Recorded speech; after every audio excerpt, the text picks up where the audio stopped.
Live in Western Oregon, this is NBC 16 News at 5:30.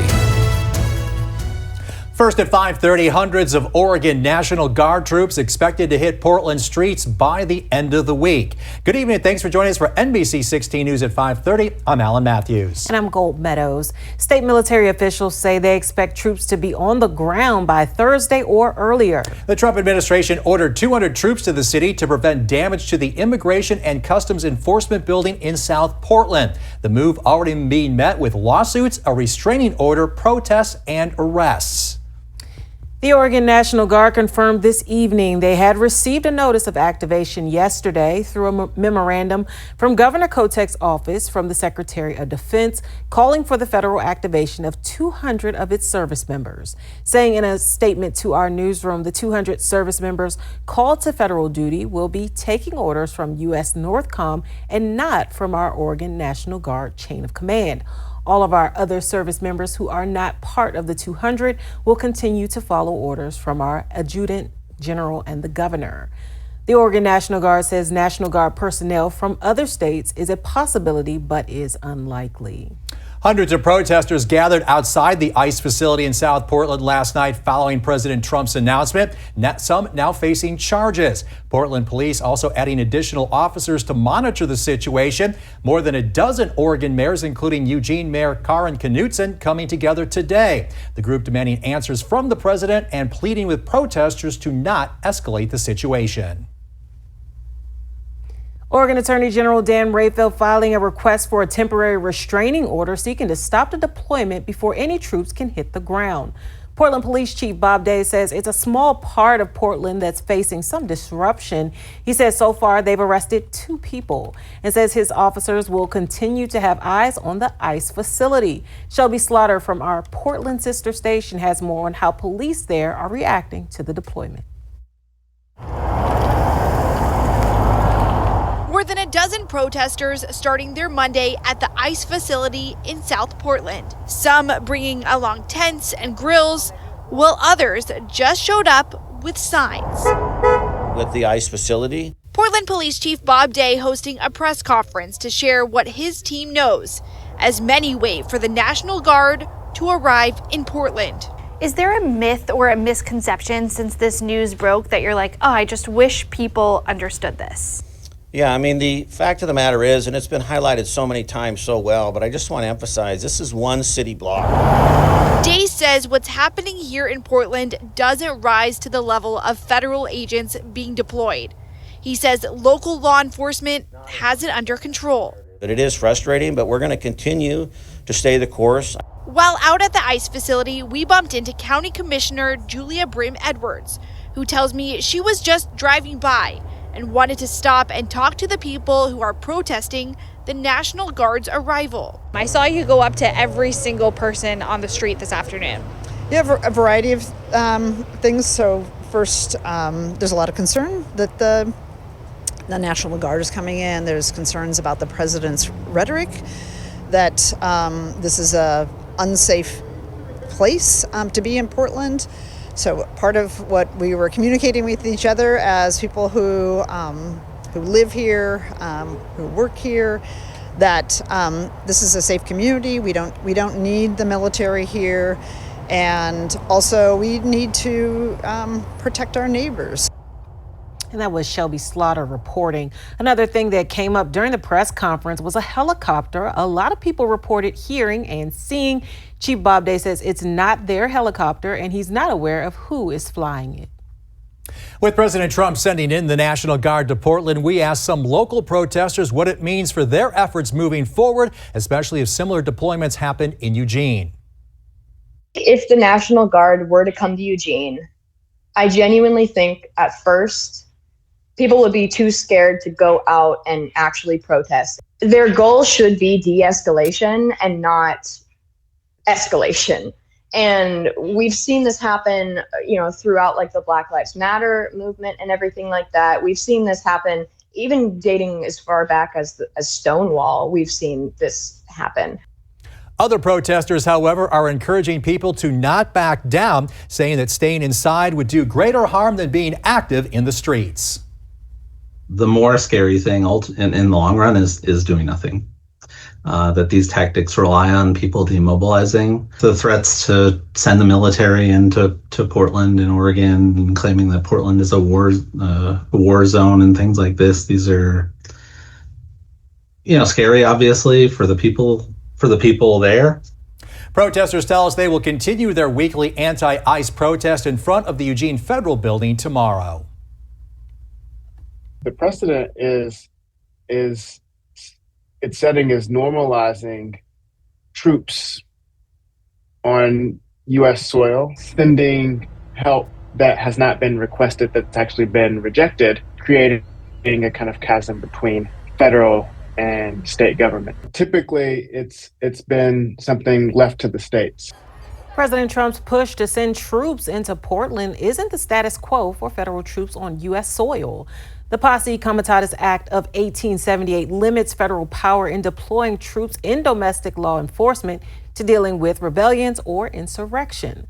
But local political science expert Chandler James says there have been instances of federalizing troops domestically. For example, in the 60s, National Guard troops were sent to the South to facilitate desegregation and to protect those participating in civil rights marches. James says with President Trump's push to send federal troops into Portland and the state's motion for a temporary restraining order to block that deployment, it could come down to the Constitution. The right to free speech, right to assemble are constitutional rights. And so as long as Americans are peacefully engaging in those rights, I don't know if there's ever a time for presidents to use the military to quash protests. When people go from protest to violence, domestic law officers have been able to use existing laws to maintain order. James says the battle between Trump and the state of Oregon is something that must be resolved in the courts. We're moving now to weather with a live look over Eugene tonight. Alan Matthews has a look at your first forecast, and things were cold today. I was waiting for the commentary from you. I'm sure you were not ready for this fall weather that happened as quickly as it did. I know, and I wore my coat today, my pea coat, because I couldn't bear it. Well, I kind of like this weather. I like getting the sweatshirts out, the changing of the short sleeves to long sleeves. So we saw some rain today as well. 61 degrees right now in Eugene. We are seeing a cloudy sky out there and a few light showers as well. Southeast wind at 11 and our humidity at 83%. As we take a look at the radar satellite, you can see some rainfall making its way across the area. It looks like we're seeing a few heavier showers as you get up and down I-5 between Eugene and Corvallis. And that rainfall, we're going to get a break from that as we get into later tonight. Now, we do have an air quality alert. That's going to run through Tuesday, and that's covering most of Lane County. And as we look at your weather headlines, not only are we looking at rain likely on Tuesday and Wednesday, going to see some breezy conditions as well. Our temperatures will remain below average, and we could see some scattered showers on Thursday. Now, that rain's going to come to an end at the end of the week, and I'm going to break it all down with your full forecast coming up in just a little bit. Gold? Thanks, Alan. There's just under 2 days left before a potential government shutdown, and it doesn't appear either Republican or Democrats are any closer to finding a way to avoid that outcome. The Senate is returning to Washington, D.C. today. Republicans are still hoping Democrats will fold and give up their aims for health care subsidy extensions in exchange for a vote on a funding bill. But as of right now, Democrats are holding the line. He wants to operate in good faith. So he decided to bring us all in. He wants to talk with Chuck Schumer and Hakeem Jeffries and just try to convince them to follow common sense. Our position has been clear. We will not support this partisan Republican spending bill because it continues to gut the health care of the American people. Speaker Mike Johnson referring to President Trump once again agreeing to meet with Republican and Democratic leaders on the impasse after canceling a meeting with Democrats last week. Tonight, investigators continue to sift through the ash and rubble, all that's left of a Michigan church, after a horrific attack during a morning worship service yesterday. Now, the suspect, a former Marine, crashing through the front door, spraying the congregation with rounds from an assault rifle and lighting the building on fire. 4 people are dead, 8 more were injured before police killed the gunman during a shootout in the parking lot of the sanctuary. Jay Gray has details from Grand Blanc, Michigan. A day later, dozens of officers, federal agents, fire and recovery teams searched the burned out remains of the church. Special agents, intelligence analysts, and professional staff are trained to process crime scenes and collect evidence. They were out all night and continue processing the scene as we speak. Still in the parking lot, the suspect's silver pickup with 2 large American flags, the truck he was in, as he crashed through the doors of the sanctuary. You see the back wall of the chapel just kind of buckle, and we heard a loud boom. Suddenly, Paul Kirby face to face with the gunman. I am extremely lucky to be alive because of how close he got to me, and the 2 people who went out in front of me were shot. 4 worshipers murdered, 8 injured. The suspect killed in a shootout with police. Investigators collecting evidence here at the scene and at the suspect's home, already conducting more than 100 interviews, but apparently no closer to a motive, though the Grand Blanc police chief says he has identified one factor in the attack. Evil. This was an evil act of violence. Violence. It's devastating. It's so bad. That has forever changed this community. Jay Gray, NBC News, Grand Blanc, Michigan. The family of suspect Thomas Sanford issued a statement to NBC News which said, "We are devastated. We don't know what to think. Our hearts and prayers go out to the Grand Blanc community and all those affected by this tragedy. Our son was a Christian and a loving father, son, and husband. He was an ex-Marine, and we are completely in shock over this. We have no answers. We are asking for privacy as we grieve our loss and those of the others." While the valley's seeing some light rain today, a little heavier on the coast. Keep in mind, this is just round 1 of the rain, as we're going to be looking at more rainfall as we get into Tuesday and Wednesday. I'm going to break that all down with your full forecast coming up in just a moment.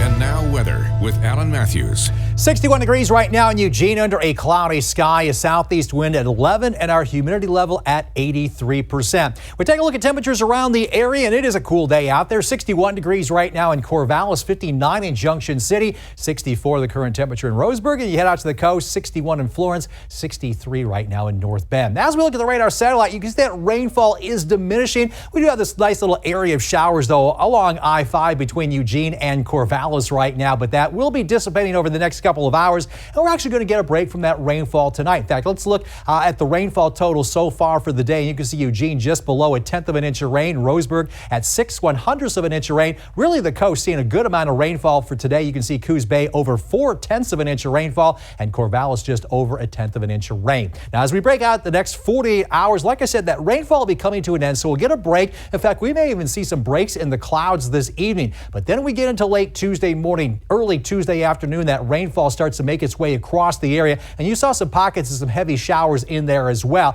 Now, as we get into Wednesday, the showers are going to be more hit and miss, so it's not going to be a consistent rainfall through the day. We will be looking at rainfall likely, but again, it's just going to be kind of hit and miss throughout the day, and that chance of rain will continue into Thursday, although it will lessen as we get into that day. So a couple things happening. We had this cold front push on through the area, so that brought us round 1 of the rainfall, but you see another cold front along with another area of low pressure pushing on through. That'll make its way through the day on Tuesday, and that's going to bring us a little bit more heavier rainfall for the valleys. That low pressure system also going to bring us some windier conditions over the next couple of afternoons. Now, as far as your rain accumulation is concerned, between now and tomorrow morning, maybe a few hundredths of an inch of rain, and that might even be pushing it. But then by the time we get into Wednesday morning, from Tuesday morning into Wednesday morning, I think we'll see about 1/4 of an inch along I-5. I think a few of these numbers are inflated. You get to the coast, I think you could see a little bit more, maybe 1/3 of an inch, maybe a little bit more than that, and then we'll add to those totals as we get through the day on Wednesday. Overnight temperatures will be in the upper 40s to low 50s along I-5, low 50s for the coast, and those highs tomorrow,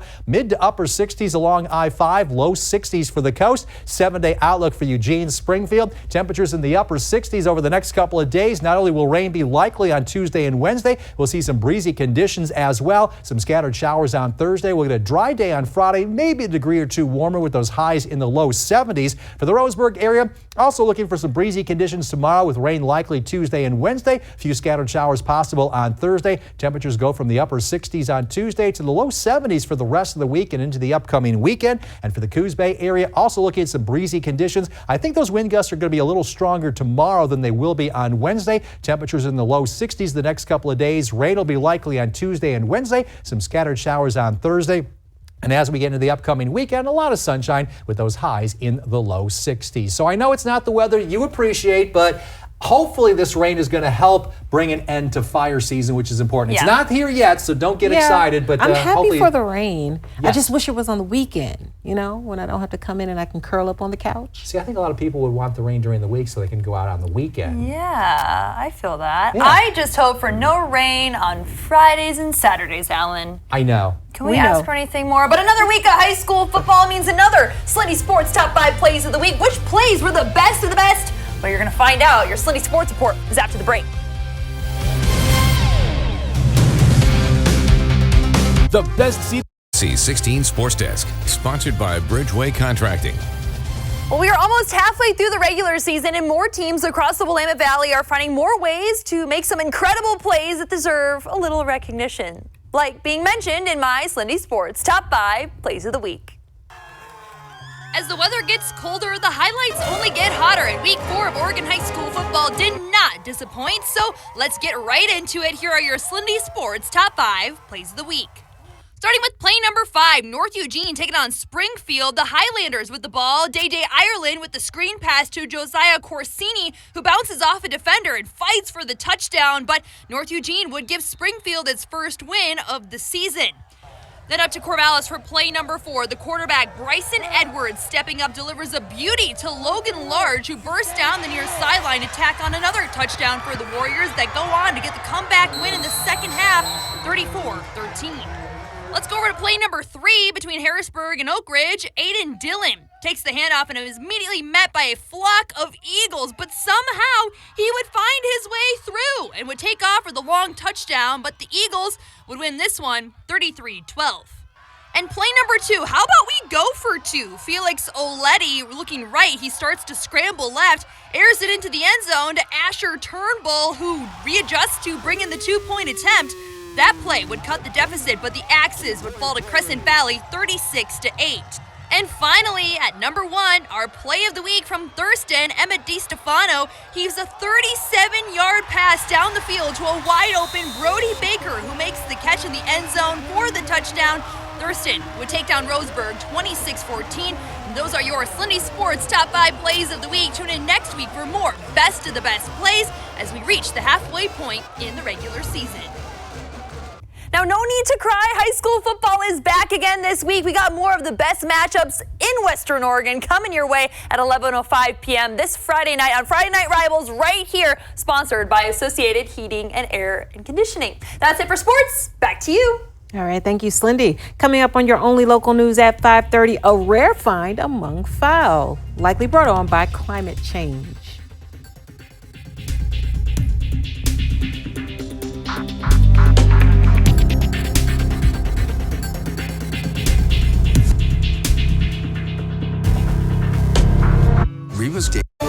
Finally tonight, researchers in Texas say they've identified the first known wild hybrid between a blue jay and a green jay. According to a study published earlier this month in the journal Ecology and Evolution, the unusual bird was spotted in 2023 near San Antonio. Researchers say it carries traits of both species, blue feathers and white spots on its wings like a blue jay, but markings and vocalizations of a green jay. Genetic testing confirmed the offspring came from a male blue jay and a female green jay. Scientists believe this hybrid is the result of the two species' habitat ranges overlapping for the first time, driven in part by climate change. They call the discovery a biological curveball, since blue and green jays are not closely related and usually form long-term bonds within their own species. Only one other example of a blue jay-green jay hybrid exists. It was born in captivity in the 1960s. Pretty bird. So wait a minute. So if you take a blue jay and a green jay, shouldn't you get a teal jay by combining those two colors together? I would love a teal jay. Well, not now, but I'm wondering too, like the blue, like the green jay, like has a little bit of blue on the top. Like, what is the green jay mixed with? Is it a blue jay mixed with something else, or do they just so happen to be that similar, just green? You're asking the tough questions that I don't have an answer for. I'm Yeah. sorry. So I've never seen a green jay before. So I know. I didn't even know they existed. So but kind of a new thing I just for us. learned something. That's the beauty of doing this show, isn't it? We always get this educational stuff at the end. We're learning stuff. Got to go look some stuff up about green jays now. So it's going to be busy between now and the 6:30. Thanks for joining us at 5:30. We're back at 6:30. Winter storm.